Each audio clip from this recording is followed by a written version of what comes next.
अगर आपको निपल की चेंजेस हैं, डिस्चार्ज है, वो ये हैं कि आप कोई फिक्स टाइम मंथली रख लें, उसमें आप अपनी ब्रेस्ट का ज़रूर एग्जामिनेशन करें। ब्रेस्ट कैंसर की 4 स्टेजेस हैं।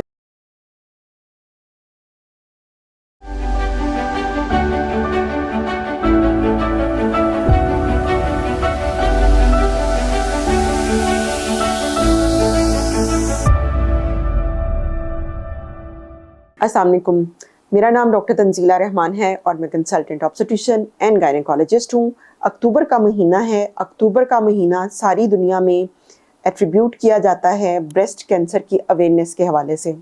बीइंग ए गायनेकोलॉजिस्ट, क्योंकि मेरा पेशेंट जो कवरेज है वो फीमेल्स हैं और फीमेल्स के अंदर ब्रेस्ट कैंसर जो है वो लीडिंग कॉज ऑफ डेथ है और इसकी रेशो बढ़ती जा रही है। कम उम्र ख़वातीन से लेकर उधेड़ उम्र ख़वातीन सबके अंदर इसमें केसेस रिपोर्ट हो रहे हैं। हेल्दी इंडिविजुअल्स के अंदर ये केसेस रिपोर्ट हो रहे हैं, उन पेशेंट्स के अंदर भी जिनकी कोई फैमिली हिस्ट्री नहीं है। तो ब्रेस्ट कैंसर के हवाले से आज बात हम करेंगे। ब्रेस्ट कैंसर को कैसे डिटेक्ट किया जा सकता है, उसको टैकल कैसे करना है, 3 स्टेप्स में बताऊंगी। पहला स्टेप ये है कि आप प्रिकॉशन करें, एहतियात करें। उसमें क्या है कि इंटरनेशनली रिकमेंडेड है कि आप अपना सेल्फ ब्रेस्ट एग्जामिनेशन करें। सेल्फ ब्रेस्ट एग्जामिनेशन के ऊपर जो मेरी रिकमेंडेशंस हैं वो ये हैं कि आप कोई फिक्स टाइम मंथली रख लें, उसमें आप अपनी ब्रेस्ट का ज़रूर एग्जामिनेशन करें। आप एक मिरर के सामने खड़े होकर अपनी दोनों ब्रेस्ट के शेप और साइज़ के चेंजेस को नोट करें। अगर सिग्निफिकेंट चेंज हो, वन ब्रेस्ट अदर ब्रेस्ट से थोड़ा बहुत चेंज हो सकती है साइज़ में, लेकिन अगर आपको सिग्निफिकेंट चेंज फील हो रहा है वो एक ख़तरे की अलामत है। अगर आपको कोई गिल्टी मिल जाती है वो ख़तरे की अलामत है। अगर आपको निपल की चेंजेस हैं, डिस्चार्ज है, तो वो ख़तरनाक अलामात हैं। जो सेल्फ ब्रेस्ट एग्जामिनेशन है उसका सबसे बड़ा फ़ायदा ये है कि अर्ली डिटेक्शन हो जाती है। Early detection leads to good prognosis. Breast cancer की 4 स्टेजेस हैं, या किसी भी कैंसर की 4 स्टेजेस हम डिवाइड करते हैं, जैसे स्टेज 1, 2, 3 एंड 4। स्टेज 1 और 2 ब्रेस्ट कैंसर में प्रीटी ट्रीटेबल है, बल्कि इसमें पूरी ब्रेस्ट की सर्जरी भी नहीं होती है।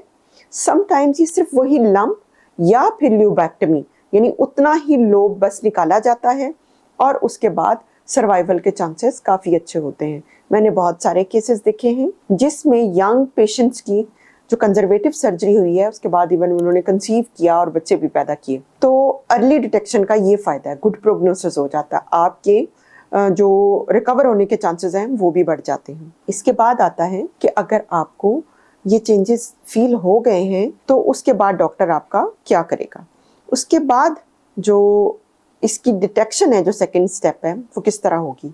जो आपके चेंजेस के एरियाज हैं वहाँ से पीस लिया जाएगा, नीडल के थ्रू लिया जाता है, जिसे हम बायोप्सी कहते हैं। ट्रू कट बायोप्सी होती है, इसमें पेनफुल प्रोसीजर नहीं होता। ये ऑफिस प्रोसीजर है, आप जाएंगे वो आपकी बायोप्सी लेंगे, बायोप्सी की रिपोर्ट हफ्ता 1 में आ जाती है। उसमें पता चल जाता है कि इधर इसके अंदर जो सेल्स हैं वो मेलिग्नेंट हैं या कैंसरस हैं कि नहीं हैं। ठीक है, अगर कैंसरस हो तो फिर उसकी स्टेजिंग हो जाती है कि कौन सी स्टेज में फॉल कर रहा है। उसके अलावा थर्ड स्टेप जो इम्पोर्टेंट मैंने आपको बताना है वो स्क्रीनिंग है कि आप जो हैं अगर हाई रिस्क ग्रुप हैं या लो रिस्क ग्रुप हैं तो आपकी कैसे स्क्रीनिंग हो। स्क्रीनिंग कैसे हो कि आपकी ब्रेस्ट के या तो अल्ट्रासाउंड हो रेगुलरली या मेमोग्राम हो।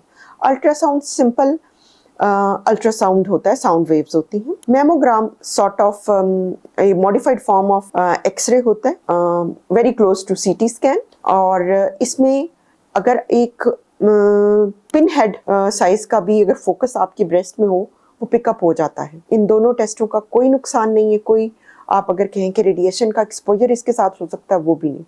जो ख़वातीन 35 साल से कम हैं वो ब्रेस्ट का अल्ट्रासाउंड करवा लें। जो ख़वातीन 35 से या 40 साल से ज़्यादा हैं उनको चाहिए कि वो मेमोग्राम कराएं। जो ब्रेस्ट एग्जामिनेशन है, सेल्फ ब्रेस्ट एग्जामिनेशन है, वो 18 साल की बच्ची को कहें स्टार्ट करें और थ्रू आउट अपनी लाइफ करें। और जो स्क्रीनिंग है वो 25 साल की उम्र में स्टार्ट होती है ब्रेस्ट अल्ट्रासाउंड के साथ और 45 ईयर्स तक आपकी ही होती है, फिर मेमोग्राम आपका हो सकता है। मगर अगर आप हाई रिस्क ग्रुप हैं, हाई रिस्क ग्रुप कौन है? जिसके फर्स्ट डिग्री रिलेटिव में ब्रेस्ट कैंसर है, वो हाई रिस्क ग्रुप है, उनकी जो मेमोग्राम है वो जल्दी स्टार्ट हो जाती है। 20 साल से हम उनकी मेमोग्राम स्टार्ट कर देते हैं ताकि उनके अंदर अगर डिटेक्शन हो सके तो वो जल्दी हो जाए और उनका जल्दी ट्रीटमेंट हो सके। ट्रीटमेंट ब्रेस्ट कैंसर का सर्जिकल होता है, कीमोथेरेपी होती है और रेडियोथेरेपी होती है। इसके बाद जो स्टेज 1-2 के पेशेंट होते हैं उनकी सर्जरी हो सकती है। 3 के भी कुछ पेशेंट हैं जिनकी सर्जरी करके उनकी जो ट्यूमर है उसको कम करके तो फिर रेडियोथेरेपी या कीमोथेरेपी की तरफ आया जा सकता है। जिन खवातीन का सर्जरी के थ्रू कीमोथेरेपी का ट्रीटमेंट हो चुका हो, फिर उनको एक मेडिसिन है जो एंटी ईस्ट्रोजन, क्योंकि इसमें कैंसर जो है ना ईस्ट्रोजन हार्मोन जो औरत के अंदर होता है उसको रिस्पॉन्सिव होता है, सो उस हार्मोन के अगेंस्ट एक दवाई दी जाती है जो वो थ्रू आउट उनकी ज़िंदगी उनको लेना पड़ती है। सो जो ब्रेस्ट कैंसर है उसका डिटेक्शन रेट बढ़ गया है, लेकिन उससे उसका प्रोग्नोस्टिक रेट जो है वो भी बढ़ गया है, यानी उससे बचाव भी अब बढ़ता जा रहा है। जदीद से जदीद ट्रीटमेंट आता जा रहा है। अर्ली डिटेक्शन की वजह से रेट तो बढ़ा है कि डिटेक्ट ज़्यादा हो रहे हैं केस, लेकिन उसके साथ ये भी रेट बढ़ गया है कि पेशेंट ट्रीट भी हो जाते हैं।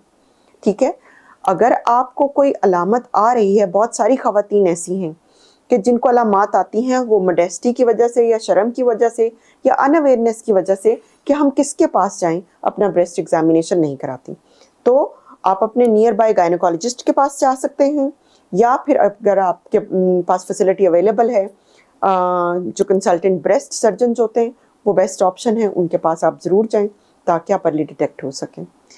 होपफुली इस सेशन के बाद ब्रेस्ट कैंसर के हवाले से आपके कंसर्न्स को मैंने एड्रेस किया होगा। मेरी वीडियो को लाइक करें, शेयर करें और सब्सक्राइब करना मत भूलें।